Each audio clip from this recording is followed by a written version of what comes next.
세계보건기구가 지난해 우리나라를 글로벌 바이오 의약품 양성국가로 지정한 가운데 전라남도가 세계보건기구 글로벌 바이오 캠퍼스 유치 활동에 돌입했습니다. 신안섬 지역의 식순환을 해결할 수 있는 기반이 마련될 전망입니다. 흑산권을 제외한 모든 섬 지역에 수돗물이 공급될 예정입니다. 22대 국회의원 선거가 내년 4월 10일 치러집니다. 소병철 국회의원은 내년 총선 전까지 기형적인 분구가 이뤄진 순천 지역 선거구를 정상화시키겠다고 강조했습니다. 실내 마스크 착용 의무 해제 이후 3월 새 학기부터 정상 등교가 이뤄집니다. 올해 학사 운영은 어떻게 달라지는지 점검해봤습니다.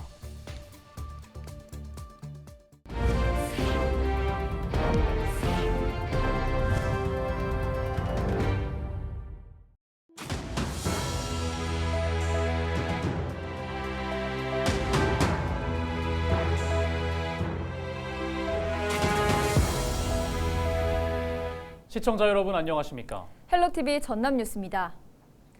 전라남도가 세계보건기구의 글로벌 바이오 캠퍼스 유치에 나섭니다. 전남도는 화순군과 전남바이오산업진흥원, 백신안전기술지원센터 등 화순 백신 산업특구 9개 기관과 함께 세계보건기구 인력 양성기관인 글로벌 바이오 캠퍼스 유치를 위해 협력하기로 협약했습니다. 세계보건기구는 지난해 2월 한국을 글로벌 바이오의약품 양성국가로 지정했습니다. 전남도는 오는 28일 다국적 글로벌 기업과 협약을 체결하고 캠퍼스 유치를 위한 국내외 네트워크를 강화해 나갈 계획입니다.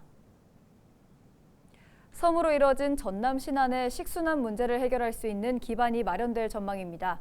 신안군은 최근 환경부가 수도정비 기본계획의 부분 변경을 승인하면서 오는 2025년까지 장산도는 관로 설치, 암태와 자은, 안좌, 팔금 등 중부권은 광역 상수도를 공급하고 비금과 도초는 2030년까지 관로를 설치하는 계획이 포함됐다고 밝혔습니다. 신안군의 물 공급 계획은 모두 1,948억 원 규모로 사실상 흑사권을 제외한 모든 섬 지역에 수돗물이 공급될 전망입니다. 주택도시보증공사가 5개월 만에 발표한 미분양 관리 지역에 광양시가 포함됐습니다. 주택도시보증공사는 21일 미분양 관리 지역 지정 기준을 500세대에서 1000세대 이상으로 완화해 심사 결과를 발표했습니다. 이번 심사에서 광양시는 미분양 해소가 저조해 전남에서 유일하게 포함됐으며 지정은 다음 달 9일까지 적용됩니다. 미분양 관리 지역에서는 주택을 공급할 목적으로 사업 부지를 매입할 때 분양 보증 사전 심사를 받아야 합니다. 22대 국회의원 선거가 내년 4월 10일 실시됩니다. 선거일 1년 전까지는 선거구를 확정해야 하는데요. 지난 21대 총선 당시 기형적인 분구가 이뤄진 순천은 선거구 정상화에 대한 요구가 높습니다. 소병철 국회의원은 22대 총선에서 순천 선거구를 반드시 회복시키겠다고 다시 한번 강조했습니다. 보도에 서경 기자입니다. 지난 21대 총선 당시 두 개의 선거구로 나뉜 순천. 당시 순천은 선거구 인구 상한선인 27만 8천 명을 넘겨 분구 대상이었지만 결과적으로 기형적인 선거구 개편이 이루어졌습니다. 순천 전체 지역에서 해룡면만 뺀 선거구를 맡고 있는 소병철 국회의원과 순천 해룡면에 광양, 곡성, 구례를 담당하는 서동용 국회의원, 의석 2개가 만들어진 겁니다. 소병철 의원은 순천의 선거구와 행정구역을 일치시켜야 한다고 주장해왔습니다. 이후 1호 공약으로 기형적인 순천 선거구를 단독 선거구로 복원시키겠다며 법안을 발의했습니다. 순천의 경우에는 해룡을 복원시키고 두 번째는 인구수가 전남 1위에 올라서는 거기에 걸맞는 선거구 획정 이것을 저는 합해서 선거구 정상화라고 주장을 하고 있고 이번에 이제 정개특위나 중앙선관위에도 정식으로 건의를 했습니다. 지난달 기준 순천시 인구는 27만 8,700여 명. 순천 단일 선거구로 2명의 국회의원이 배출될 수 있는 조건입니다. 순천만 놓고 보면 의석수를 늘려도 무방하지만 전남 전체적으로는 인구가 줄고 있어 또 다른 지역의 기형적인 선거구 개편이 예견되는 상황. 소 의원은 인구 기준만 적용해온 선거구 획정에 추가로 면적 기준을 도입하도록 하는 공직선거법 일부 개정 법률안을 발의한 상태입니다. 농산어촌의 경우 인구수가 적어도 전체 인구 편차의 15% 범위까지는 하나의 선거구로 독립할 수 있다는 내용을 담았습니다. 지금 다른 지역의 경우에는 행정구역이 4개씩 지금 한 선거구가 돼 있습니다. 네. 그러다 보면 우리 주민들이 도대체 우리 지역 대표가 누구인가 헷갈릴 정도입니다. 그래서 저는 현재 지금 판결에도 보면 인구수만을 기준으로 선거구 획정을 기준으로 하고 있는데 네. 이제는 면적도 기준을 삼아야 된다. 공직선거법상 선거일 1년 전인 오는 4월 10일까지 22대 총선 선거구 획정이 이루어져야 하는 상황. 하지만 역대 총선 선거구 획정 시기를 살펴보더라도 대부분 법이 정한 기한 내에 마무리되지 못해 줄곧 게리맨더링 논란이 이어져 왔습니다. 총선 선거구 획정 문제를 비롯한 소병철 국회의원의 21대 의정활동 내용은 오는 24일 저녁 8시 55분 채널 25번 헬로 이슈 토크를 통해 확인하실 수 있습니다. 헬로티비 뉴스 서경입니다. 국가석유화학산업단지가 조성된 전라남도와 울산시가 주민 생명권을 지킬 재원을 확보하기 위해 지역자원시설세 과세 확대를 촉구하며 공동성명을 발표했습니다. 김용록 전남지사와 김두겸 울산시장은 공동성명을 통해 여수와 울산 국가산단에서 걷어들인 세금의 97%가 국가로 귀속돼 재원 마련에 어려움이 있다고 밝혔습니다. 국가산단에서 걷어들인 국세 가운데 교통, 에너지, 환경세의 일부를 산단 소재 지역에 우선 배분할 것을 정부에 요청했습니다. 국립목포대학교가 2022학년도 학위수여식을 갖고 졸업을 축하했습니다. 목포대는 22일 학위수여식에서 학사 1,211명, 석사 100명, 박사 23명 등 졸업생 1,334명에게 졸업장을 전달하고 우수인재 학생에게 선발된 3명에게는 장학금을 지급했습니다. 지난 1946년 목포 사범학교로 출범한 목포대는 지금까지 6만 4천여 명의 졸업생을 배출했습니다. 올겨울 전남 지역에서는 때때로 한파와 폭설로 강추위가 이어졌는데요. 이에 대한 여파로 봄을 알리는 꽃의 개화 시기가 늦어지고 있습니다. 올봄 전남 지역의 날씨 전망을 송하영 기자가 보도합니다.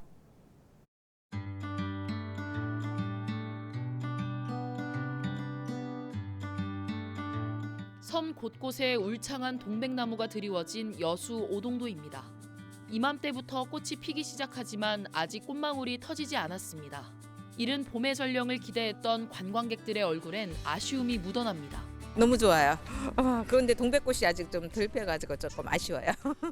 아쉽긴 해도 그래도 여기 와서 볼 수 있는 거잖아요. 그래서 그 나름의 남해안과 서해안 섬 지역에 주로 자생하는 동백은 1월부터 꽃이 피기 시작해 3월이면 절정을 맞습니다. 여수 지역의 경우 평년 개화 시기는 2월 23일로 올해는 조금 늦은 편입니다.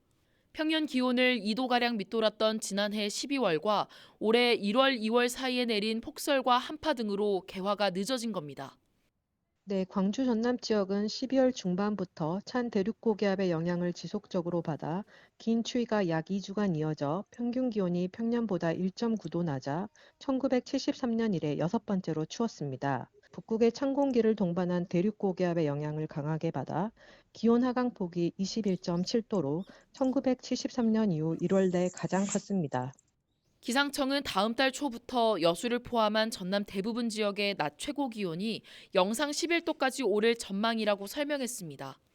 또 오는 4월까지 전남 지역의 기온이 평년과 비슷하거나 더 따뜻할 것으로 보이는 만큼 포근한 봄이 될 것으로 내다봤습니다. 헬로티비 뉴스 송하영입니다.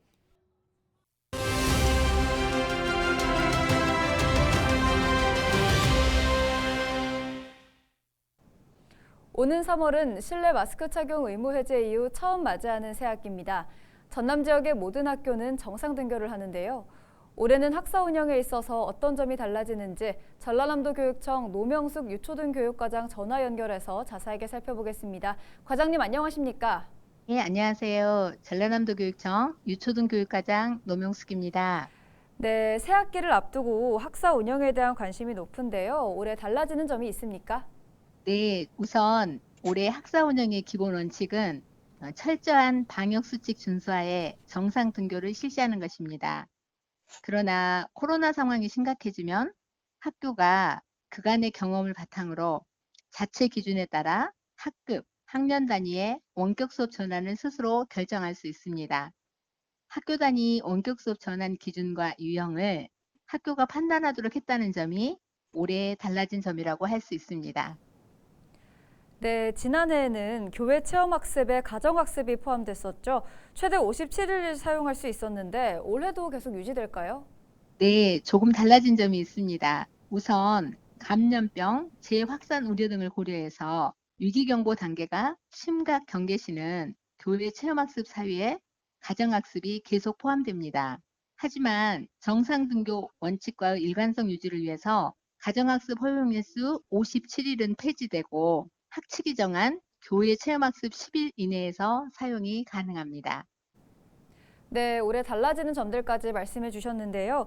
마스크 착용 의무 해제 이후 이제 등교를 앞둔 상황이라 부모님들이 걱정도 클 겁니다. 학생들의 안전한 학교 생활을 위한 준비도 잘 되고 있나요? 네, 마스크 의무 해제 이후라 학부모님들의 관심과 걱정이 크리라 생각됩니다. 마스크 의무는 해제되었지만 코로나 상황이 완전히 종식된 것은 아니라 긴장을 늦출 수는 없습니다. 도교육청에서는 새학년 방역관리 방안을 마련해 일선 학교에 이미 안내했는데요.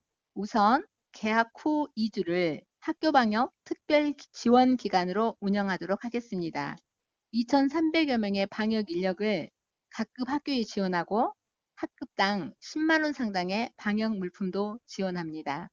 또한 학생 접촉이 빈번한 시설과 기구에 대한 소독을 강화해 나갈 계획입니다. 올해는 모든 교육 활동이 정상화될 수 있도록 꼼꼼히 지원해 나갈 예정입니다. 학부모님께서도 관심과 애정으로 학교와 선생님, 그리고 우리 학생들을 응원하고 격려해 주시길 부탁드립니다. 네, 여기까지 듣겠습니다. 지금까지 전라남도 교육청 노명숙 유초등교육과장이었습니다.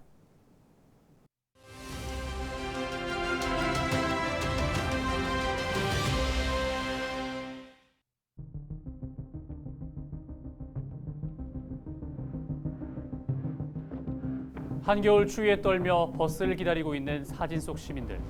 그러나 기다리던 버스는 끝내 오지 않습니다. 버스 회사가 가스연료비를 감당하지 못해서 약 2달 동안 운행을 중단해버린 전남 목포시의 모습인데요. 요즘 지방 소도시나 농어촌 지역은 이동권마저 제대로 보장받지 못하고 있습니다. 갈수록 인구는 감소하고 버스 이용객도 덩달아 줄면서 버스 회사의 수익성이 악화되고 있기 때문이죠. 지방자치단체가 적자를 보전해주는 경우도 있지만 열악한 지방 재정으로 감당하기에는 버거운 게 사실입니다. 농어촌은 버스가 다니고 있어도 사정이 열악하긴 마찬가지인데요. 배차된 차량 자체가 적고 노선도 단조로워서 지나치는 곳이 많기 때문입니다. 실제로 걸어서 15분 안에 이용할 수 있는 대중교통수단이 없는 읍면 지역이 전국에 2,224곳에 달합니다. 사실상 자가용이 없으면 다른 지역으로 이동하는 게 어려울 수밖에 없는 거죠. 고령화와 인구 감소가 가속화되면서 지방 소멸 위기와 맞물린 교통복지 문제. 이제는 정부 차원의 대책을 고민해 보는 건 어떨까요? 지금까지 데일리 브리핑이었습니다.